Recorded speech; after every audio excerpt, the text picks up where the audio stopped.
નમસ્કાર વાલા પેન્શનર મિત્રો, નિવૃત્ત કર્મચારી મિત્રો, ભાઈઓ તથા બહેનો, સ્વાગત છે આપ સૌનું આપણી આ યુટ્યુબ ચેનલ ભાવેશ મકવાણા ન્યૂઝમાં। તો પેન્શનર મિત્રો, આજના વિડીયોની અંદર આપણે વાત કરવાના છીએ કેન્દ્રના ધોરણે ગુજરાત રાજ્યના તમામ પેન્શનરોને આજ તારીખ 9/8/2024થી મળી છે આ મોટી ભેટ। તો આજથી કઈ મોટી ભેટ મળી છે જેની આજના વિડીયોની અંદર આપણે ચર્ચા કરવાના છીએ। તો થોડોક સમય કાઢીને વિડીયો અચૂક જોઈ લેજો, કારણ કે માહિતી તમારા માટે ખૂબ જ જાણવા જેવી અને ખૂબ જ અગત્યની છે।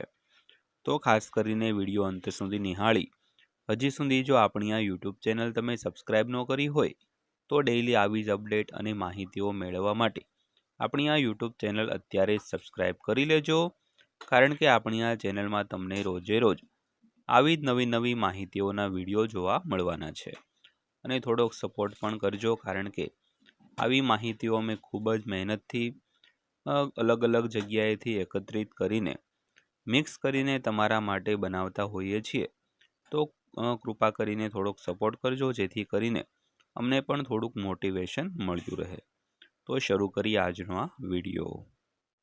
તો સૌથી પહેલાં વાત કરીએ તો 8મું પગાર પંચ આજથી નવી દિલ્હીમાં હિતધારકો સાથે મહત્વપૂર્ણ બેઠકોનું આયોજન કરી રહ્યું છે, જે 10 ઓગસ્ટ સુધી ચાલુ રહેશે। તો આ બેઠકોમાં કેન્દ્ર સરકારના કર્મચારીઓ અને પેન્શનરોને લગતા ઘણા મહત્વપૂર્ણ મુદ્દાઓ પર ચર્ચા થવાની છે।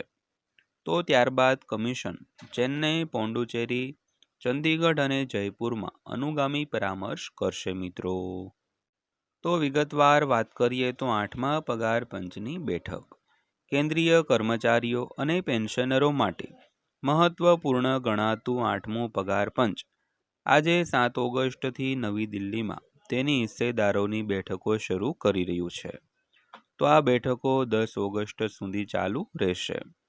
તો આ બેઠકો દ્વારા કમિશન કર્મચારી સંગઠનો, પેન્શનરો, યુનિયનો અને અન્ય હિસ્સેદારો પાસેથી સૂચનો અને માંગણીઓ એકત્રિત કરશે, જેનો અંતિમ ભલામણો ઘડતી વખતે વિચાર કરવામાં આવશે દોસ્તો। તો સૌથી પહેલાં વાત કરીએ તો 8મું પગાર પંચ શું છે। તો 8મું પગાર પંચ એક કામચલાઉ કમિશન છે, જેની રચના 3 નવેમ્બર 2025ના રોજ કરવામાં આવી હતી। તો કમિશનના અધ્યક્ષ ન્યાયાધીશ રંજના પ્રકાશ દેસાઈ છે। તો તેના અન્ય સભ્યોમાં પ્રોફેસર પુલક ઘોષ અને સભ્ય સચિવ પંકજ જૈનનો સમાવેશ થાય છે।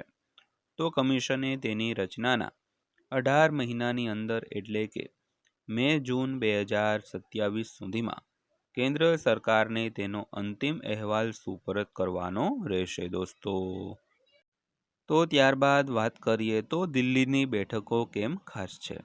તો દિલ્હીમાં યોજાનારી બેઠકોને મહત્વપૂર્ણ માનવામાં આવે છે, કારણ કે કમિશને તેમના 18 મહિનાના કાર્યકાળના અડધાથી વધુ સમય પૂર્ણ કર્યો છે।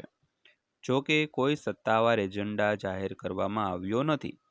કર્મચારી સંગઠનો દ્વારા ઉઠાવવામાં આવેલા મુખ્ય મુદ્દાઓ પર ચર્ચા થવાની સંભાવના છે। તો કયા કયા મુદ્દાઓ પર ચર્ચા થવાની સંભાવના છે તેની વાત કરીએ તો દિલ્હીની બેઠકમાં ચર્ચા થવાની ધારણા છે તે મુખ્ય વિષયોમાં સામેલ છે।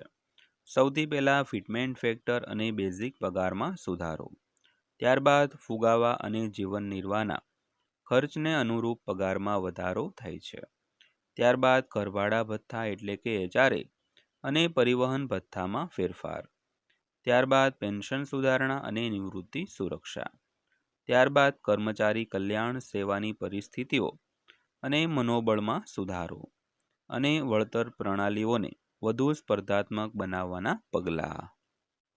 તો અત્યાર સુધી શું થયું છે તેની વાત કરીએ તો કમિશને વિવિધ રાજ્યો અને કેન્દ્રશાસિત પ્રદેશોમાં કર્મચારી સંગઠનો અને પેન્શનરો તરફથી સૂચનો મળી ચૂક્યા છે।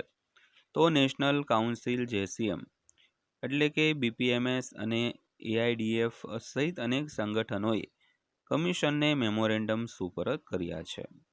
તો આમાં ફિટમેન્ટ ફેક્ટર વધારવા, પેન્શન પેરિટી ગ્રેચ્યુઇટી મર્યાદા વધારવા, લીવ એન્કેશમેન્ટ અને પેન્શન કોમ્યુટેશન નિયમોમાં ફેરફાર કરવાની માંગણીઓનો સમાવેશ થાય છે.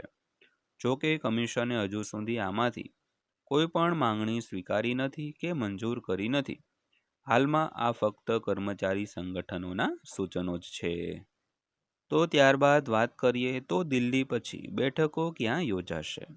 તો દિલ્હીમાં પરામર્શ પ્રક્રિયા પૂર્ણ થયા પછી કમિશન આગામી થોડા અઠવાડિયામાં ચેન્નઈ, પોંડુચેરી, ચંદીગઢ અને જયપુરમાં હિતધારકો સાથે બેઠકો પણ યોજશે. તો તાજેતરમાં કમિશને આ બેઠકોનું સમયપત્રક પણ જાહેર કર્યું છે.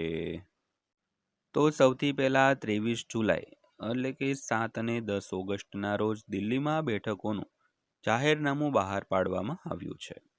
ત્યારબાદ 24 જુલાઈએ 7 અને 8 સપ્ટેમ્બરના રોજ ચેન્નઈ બેઠકોની સૂચના આપવામાં આવી છે. ત્યારબાદ 24 જુલાઈએ 9 સપ્ટેમ્બરના રોજ પોંડુચેરી બેઠકની સૂચના આપવામાં આવી છે.